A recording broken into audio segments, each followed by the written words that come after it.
Hi, my name is Kay Collins, and I am also OK Quilting, and I'm glad you've stopped by today. Today we're going to make a project called a quilted hug, and what it really is, it's a shawl that a lot of older people or people who sit a lot or get cold, like me, I'm always cold, um, that notice the sweatshirt, yes, that they can wear, and it's just easy. It has we're going to put a velcro closure on it that will be very easy even if you've got arthritis in your hands. And I can't take any credit for this project. There's actually a Facebook page called the Quilted Hug Project.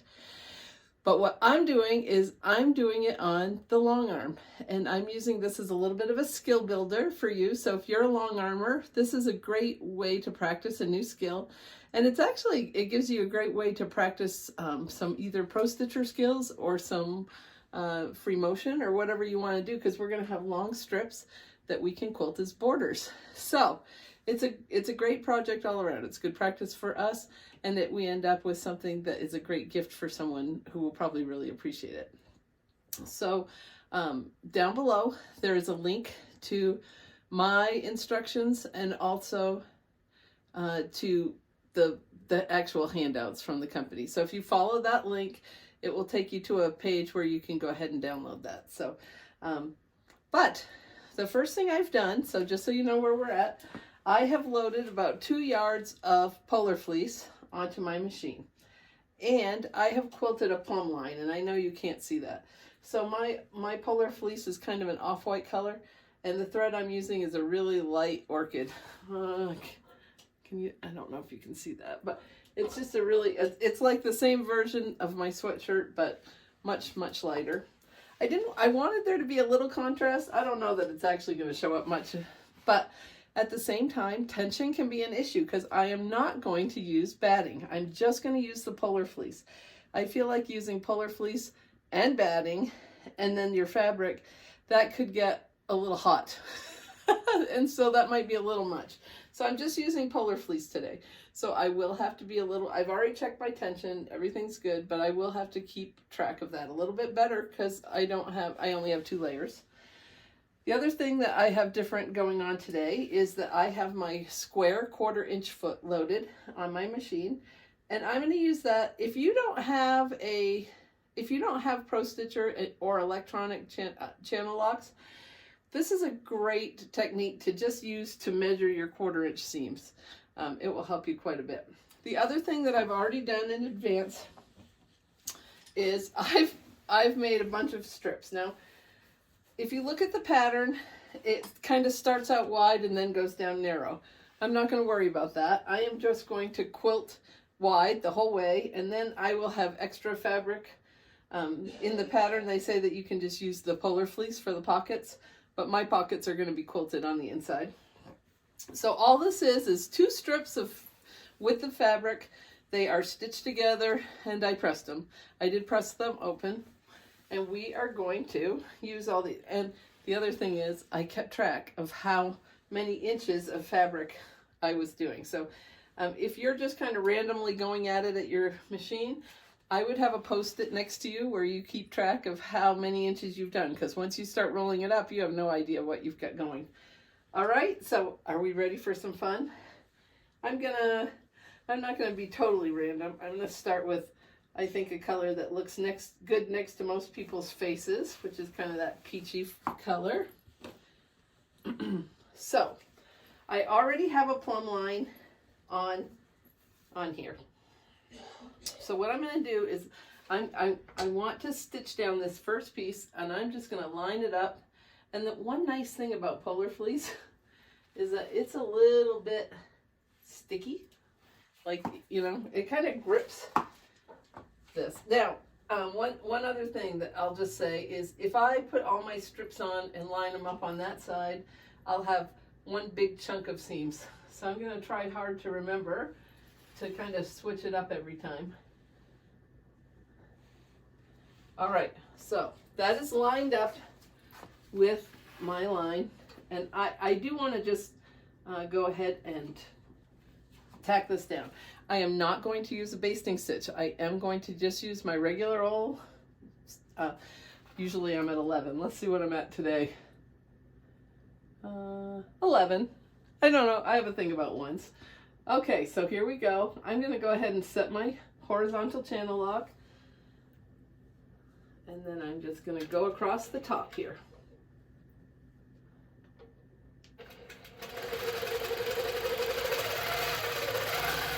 You should line right up.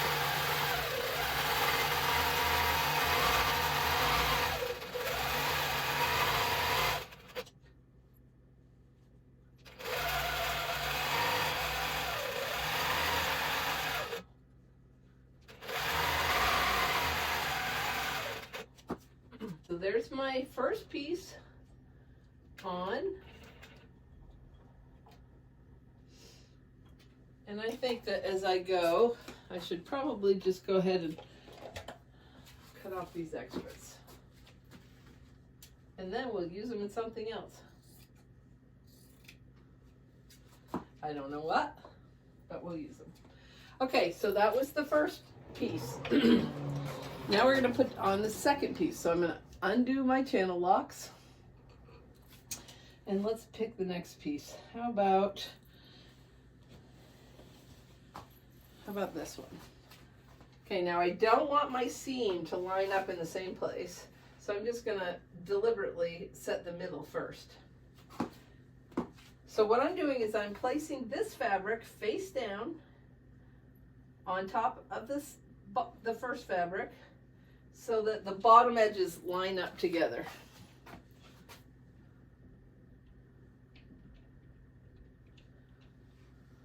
Okay, I'm going to bring my machine down.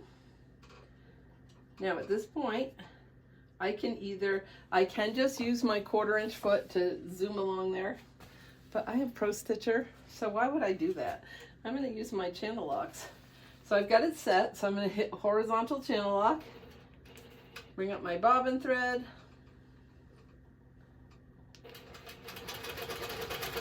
now I do want to watch as I go to just make sure I'm catching both pieces of fabric.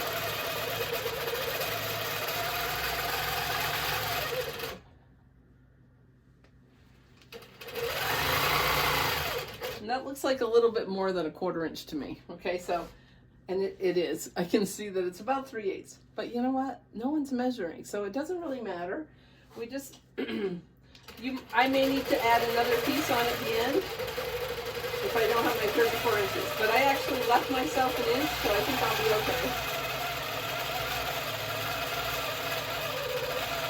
okay. Okay, now I'm coming up to the seam. I don't want that to catch, so be real careful right there.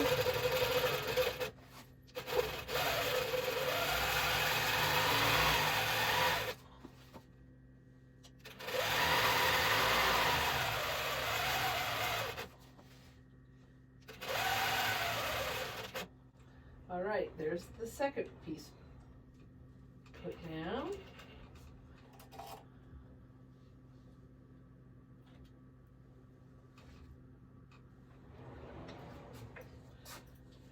All right, so that was the stitch part. This is what we call flip, stitch and flip. Okay, so if you've seen that term stitch and flip and you didn't know what it meant, now you do. Now when I'm doing this and it's not on, you know, if you had it, well, first of all, if you had an iron, it wouldn't be a bad thing to go ahead and give this a little press.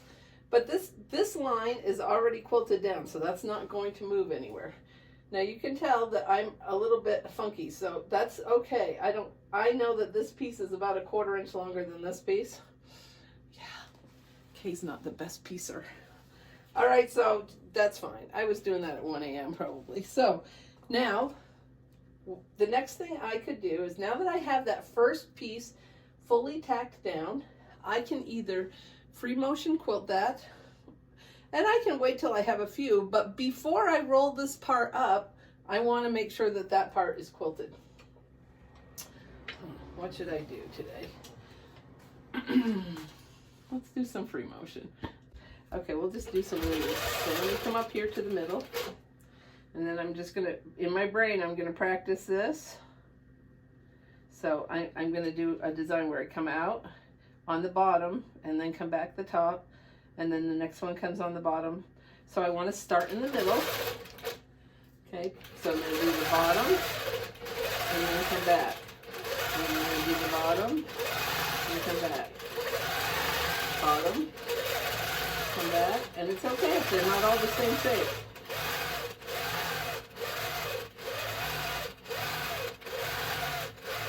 Very simple design, and it's just fun.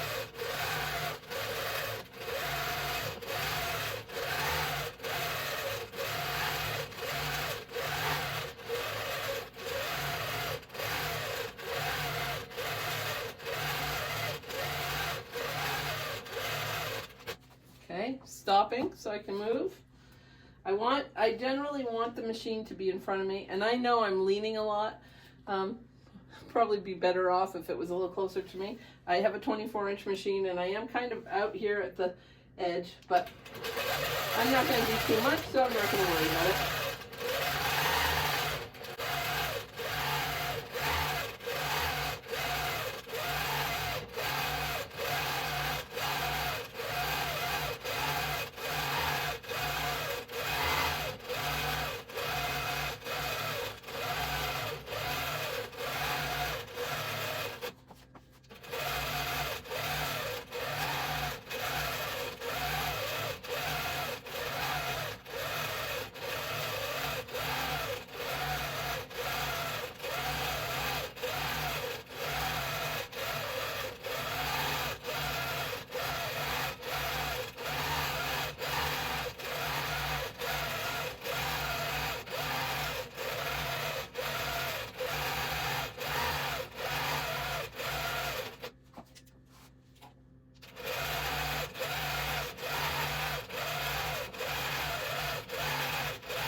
All right, so the first strip is quilted. I'm going to change the camera so you can see that. All right, so it's just a simple leaf pattern. I wasn't too crazy about keeping everything the same. It's just practice. Next, I'm going to put on this really big strip of Kaye. I love these flowers. They are so fun. Can you see? We kind of got this magenta and orange thing going on. So first of all, I want to make sure that my seam's not going to be in the exact same place. So this one, maybe I'll line up down on this end. So I'm just lining up the bottom. Okay, now we do need to remember my little glitch here. So I'm going to line up the top part here. Let's get that like that. Okay. And you can see it's already kind of self-correcting itself up just a little. We're going to just go with that.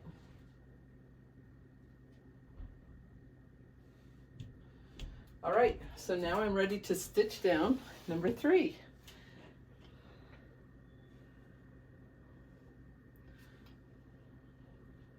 All right, so I'm using my foot to determine my 1/4 inch. I'm pretty close there, I think. I'm going to set my horizontal channel lock. pull up my bobbin thread. And you know, some of you are probably, oh, my gears are not on, so my channel lock didn't take effect. Let me put my gears back on. And then I'm going to turn my channel lock off and on so it can engage. There we go. But it actually engaged about 1/8 of an inch back from where I had it set. So let's just reset, no big deal. There we go. Just a little double check. I have not really been locking down my end edges. I know they're going to get cut off anyway. I'm not too worried about it. Okay, I know I have extra here, so I've just been cruising along.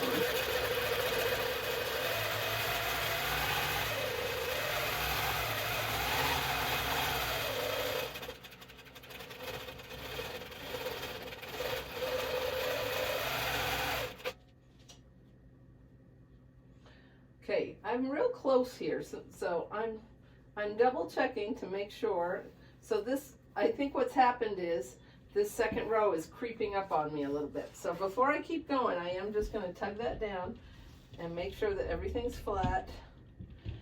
We all know, if you've been hanging around with me for any length of time, you know what I say all the time. Fabric is fluid. It moves. It does all its own thing.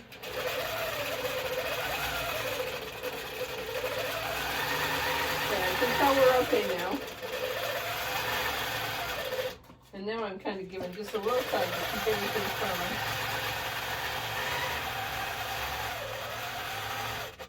All right.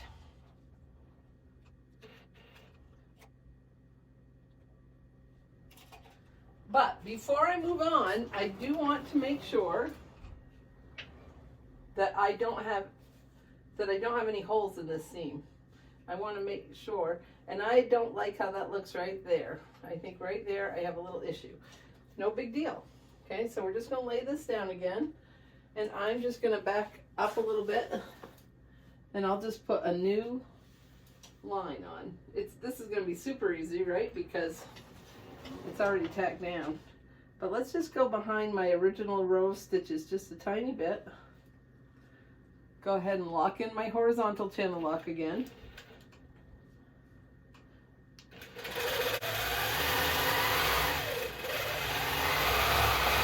Okay, so here's my problem spot.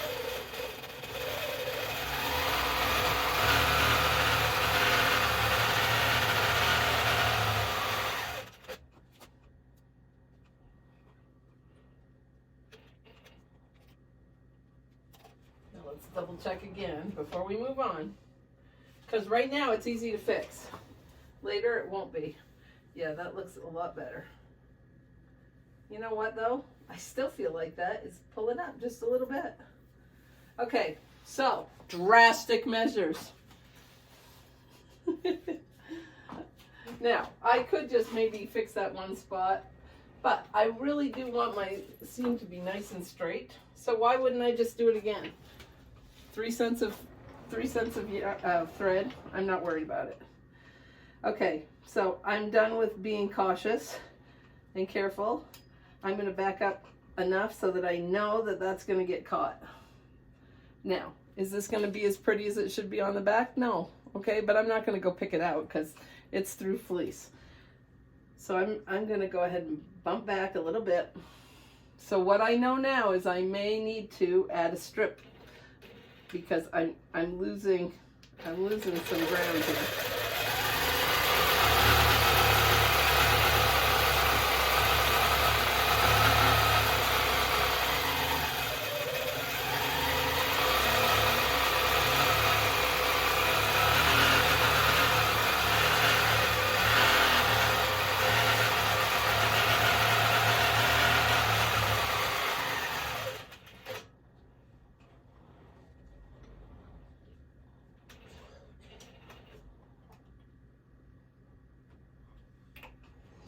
Now that said, maybe if I bear in mind what design I'm putting on there when I stitch, it may very well camouflage that extra couple rows of stitches. You know what, guys? That looks perfect now, and it was worth the effort. Because now that's not ever going to come up. Look how pretty that is so far. I love bright colors. All right, so now we could go ahead and quilt this second area. So this time I'm going to show for my pro stitcher people. So basically this is a very long skinny area. So it's I would consider it a sashing. I need my glasses on now. So the first thing we're going to do, we have to set up an area. Okay, for those of you who are just free motioners, you're just going to keep going how you have. All right, but let me just go through this quickly for my peeps here. All right, so we're going to, I don't want to be right on the line. I want to be, you know, like 1/8 of an inch in, because I don't want it to go over. So I'm going to go ahead and do area. I am not going to do a 2-corner. I'm going to do multi-point.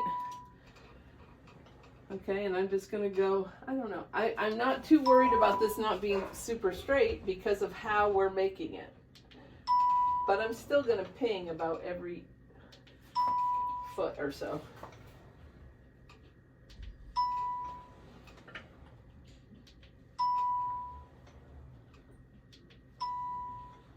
Okay, now down here, I'm going to come down, and then I'm going to come backwards.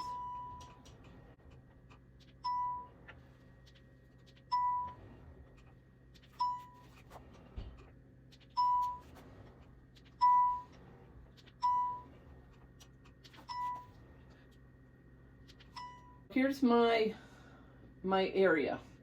So now what I need to do is pick a design that's going in there. So I need a very simple design here. So we're going to go into, we'll go into my designs that came with Pro Stitcher. So 1PS Designs, continuous line. And I want something very simple. And I think I'm going to pick bubble scale. Maybe not. Let's see. That looks a little bit like what I just did. How about,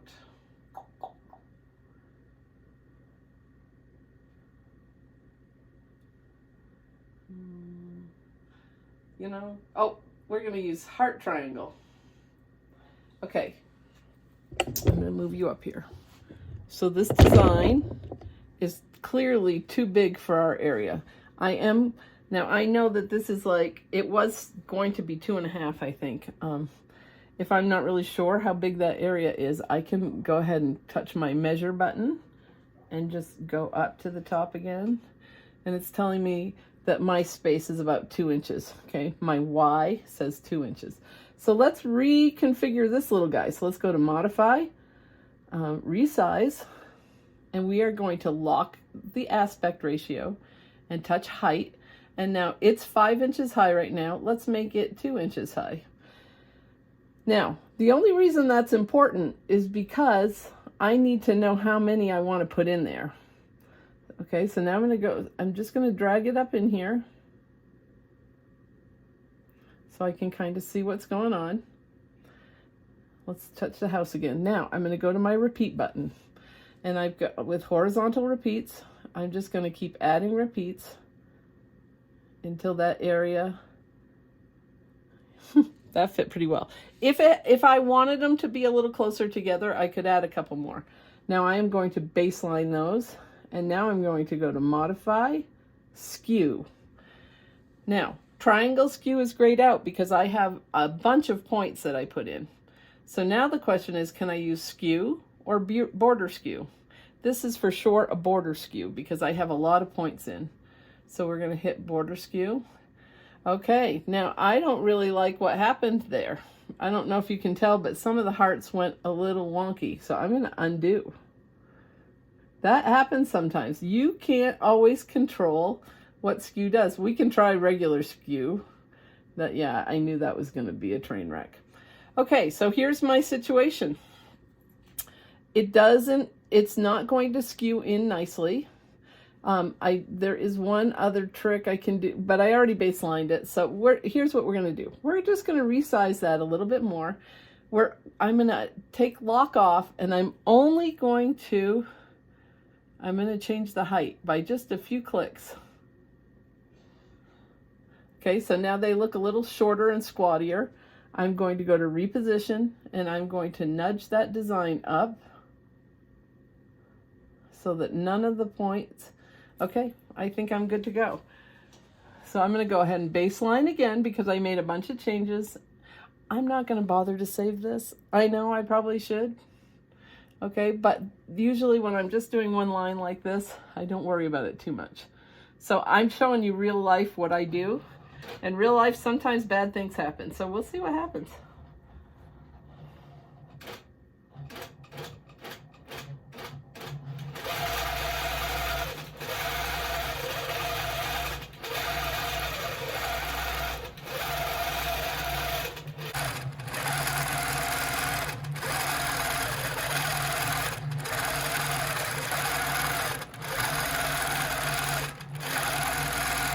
Now I know that some of you are probably panicking because we had that issue last time and you're thinking, oh, I don't think I want to do this. If you are worried about that happening to you, there is a really simple fix. So let me show you what it is. That I try not to let anything bother me too much. Okay, but there is no reason that we can't use some pins. The thing is, we're not going to do this action like we would do when we were sewing. But if I give this a little tug, I can put a pin back here because my machine is going to be way down here.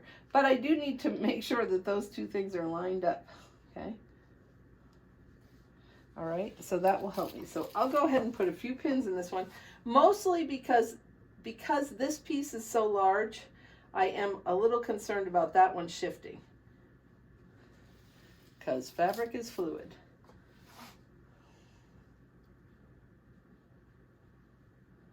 Okay, so I'm just making sure it's pulled down and then pop in a pin. Oh, see, yep, see that one had not fully flipped. So that was a good thing we did that. If I pin down that seam, it will help me when I get to it.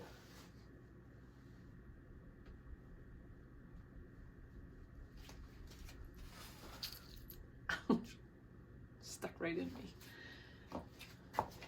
And therein is the reason that I usually load with magnets or red snappers. But I keep my pins handy because, you know what? They're just a necessary evil.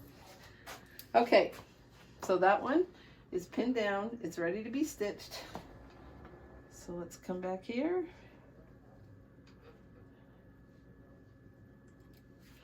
Okay, I'm going to go ahead and use my channel locks. So let's lock that in.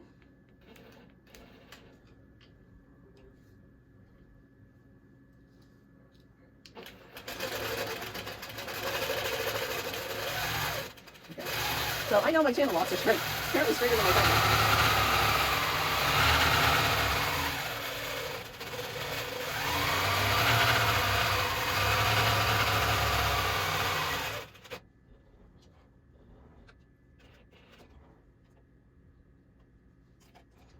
Unlock my channel locks.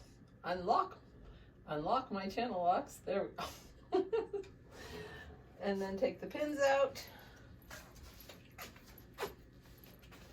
And flip. So we did stitch and we did our flip.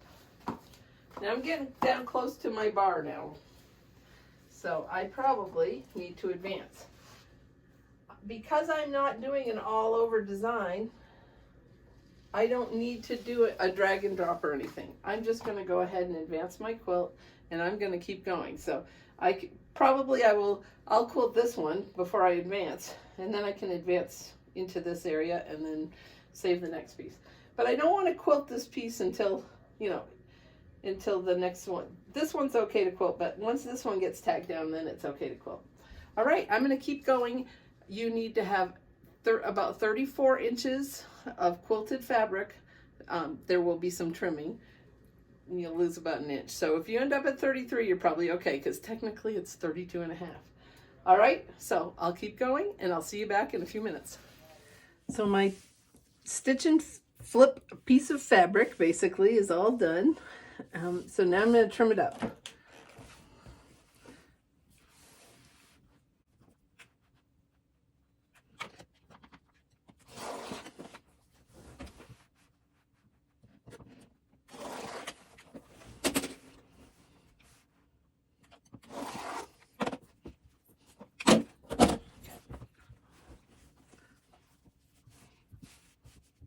Okay, so I know my end is messy, so I'm just gonna, I kind of ended actually right about here. So I'm gonna use some of my lines to make sure I'm straight.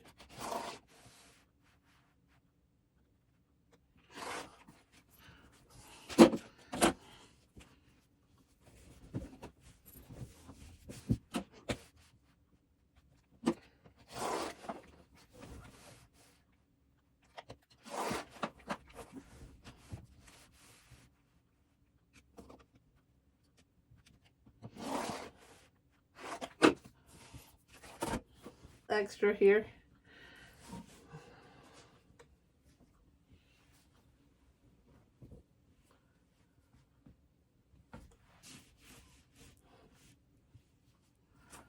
It's right about here.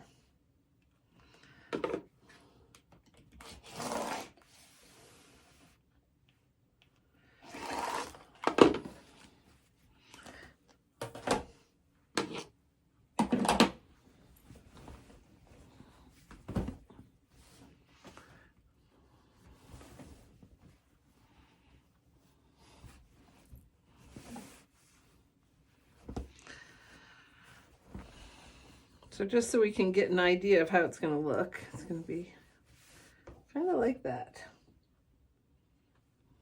It's going to be pretty.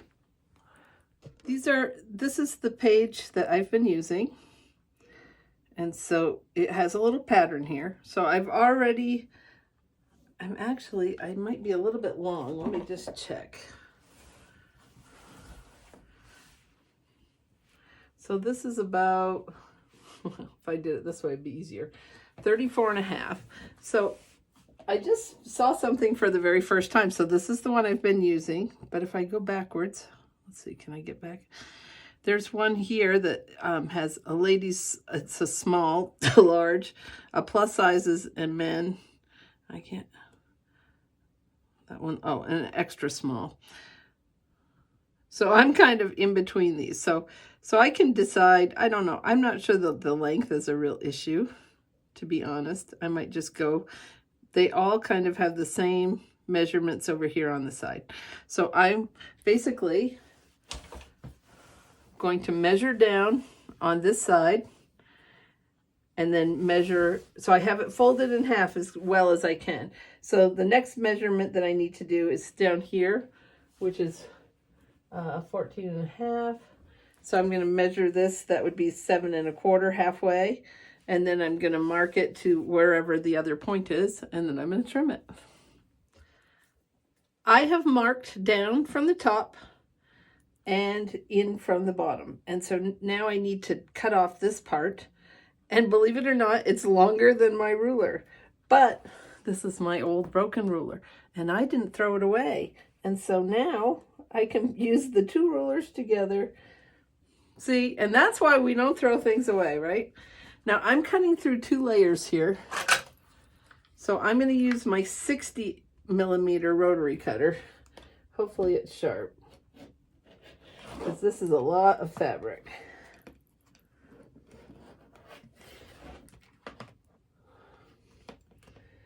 Okay.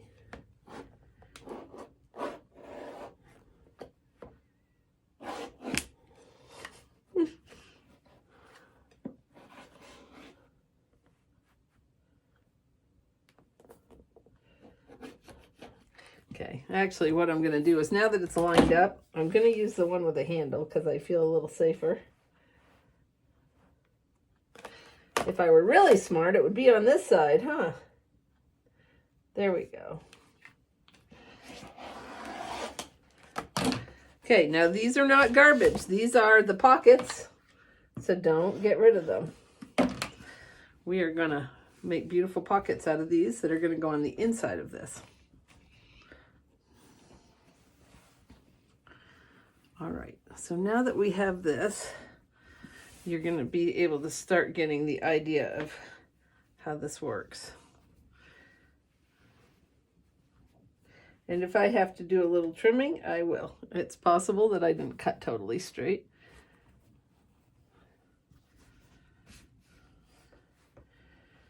But we will want the bottoms to match up.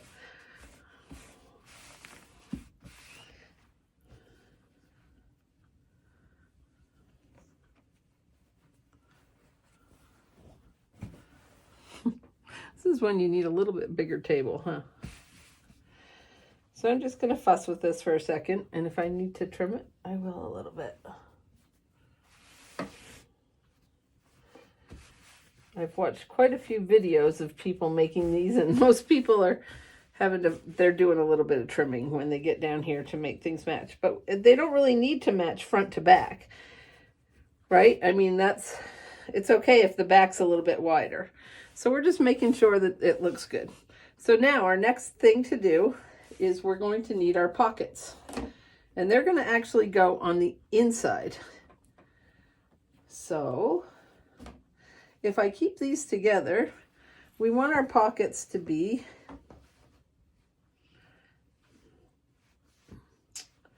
probably, so I think if I trim, can you see this edge? I think that if I kind of trim right about here, that gives me a good sized pocket. Nobody wants small pockets, right? And I don't remember there actually being any actual measurements on anything about the pocket. So we're just going to go with halfway because we get to make our own choices here. Not everything is a perfect measurement. That's my kind of sewing.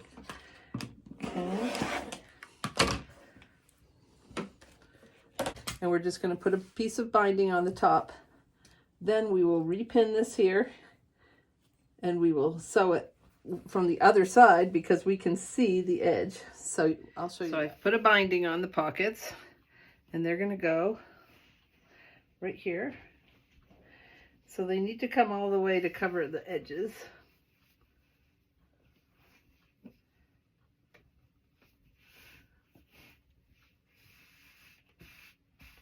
There we go. So I'm just going to pin this in place.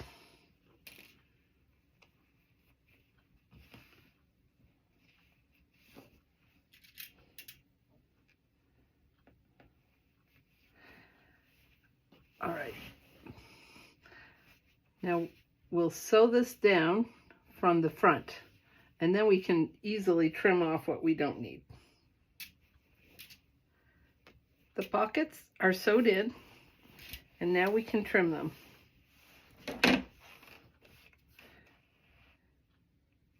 So in these areas, when we bind this, that's going to be, whoops. That's going to be kind of thick because we got 2 layers there. So just be aware of that. I'm going to straighten this up just a little.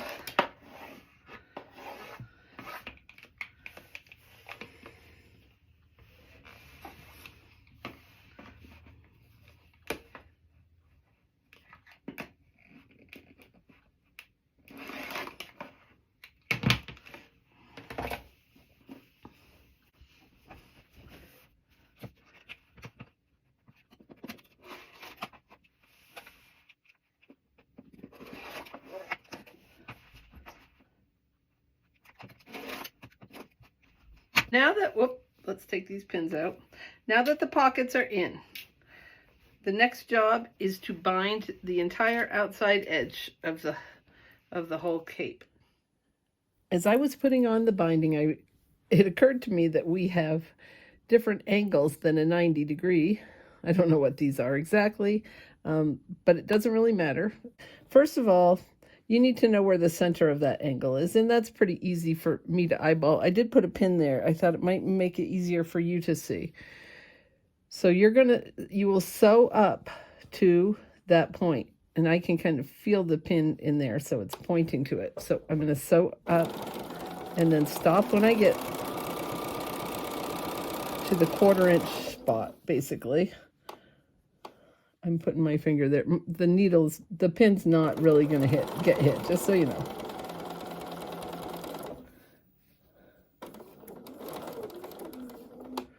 Okay. I think I'm close enough.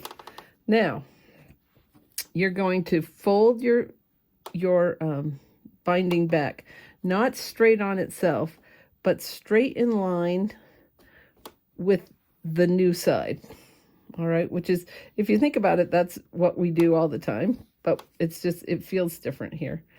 But you need to make sure that this isn't getting all bunched up because it is a little bit strange. Okay, so we're getting it folded back, and then I'm going to fold it forward. So basically at the corner there is not much fabric, but you do want to make sure that it's really not hanging over. I could probably be a little bit tighter there. Okay, I don't know. I hope you can see what I'm doing there. So now it's coming off at the new angle. We're going to start right on that. Oh, look, there's one of the binding joints. How lucky for me that I didn't end up with it right on a corner. Okay, let's stop. All right, so this should now, let's see, it would go this way first, and then that way. There we go. And it will be smooth on the back too.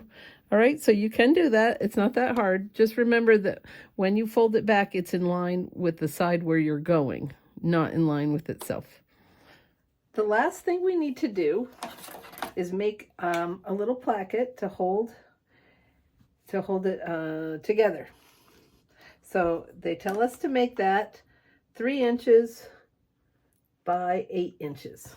And I'm going to tell you that I'm going to change that because I tried this on, and in the area from the top of the pocket to where I would want that to stop, because I think it would bother me, is only about 6 or 7 inches. So I'm gonna go with 6.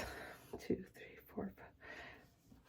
And then I thought that it would be pretty if I had some different pieces. So here's what we're going with.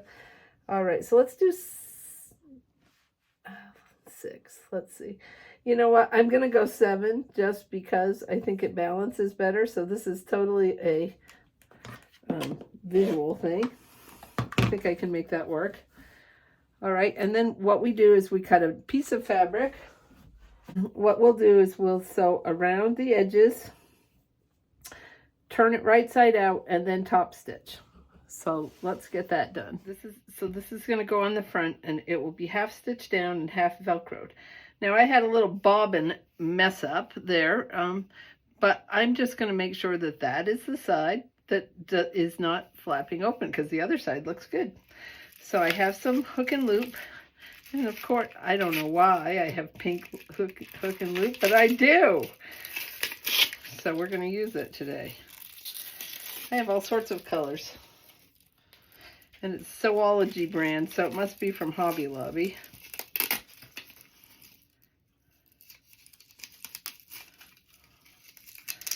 Okay.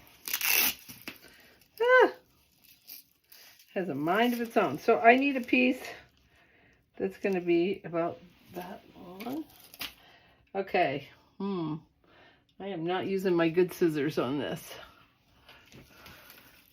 Where are my bad scissors? There they are.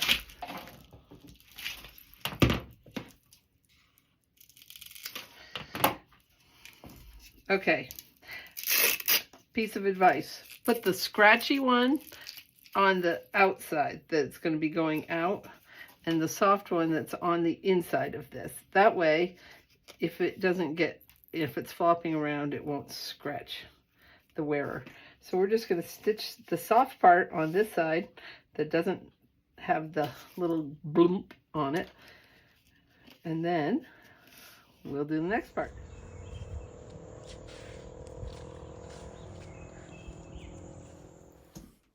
Well, the quilted hug is finished, and it's actually really nice. A couple of things that I would do. I would probably put in a really light batting.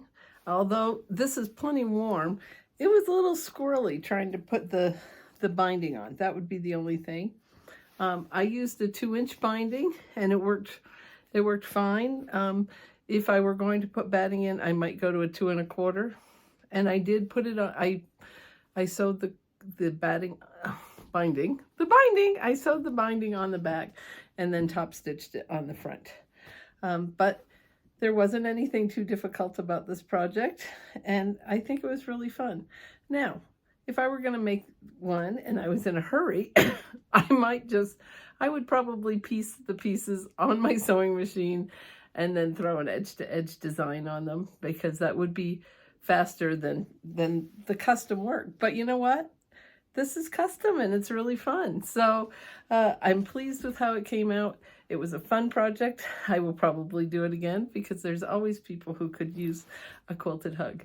So if you'd like to see more projects like this, make sure you give me a like and subscribe when I put things out. Then you'll know they're coming.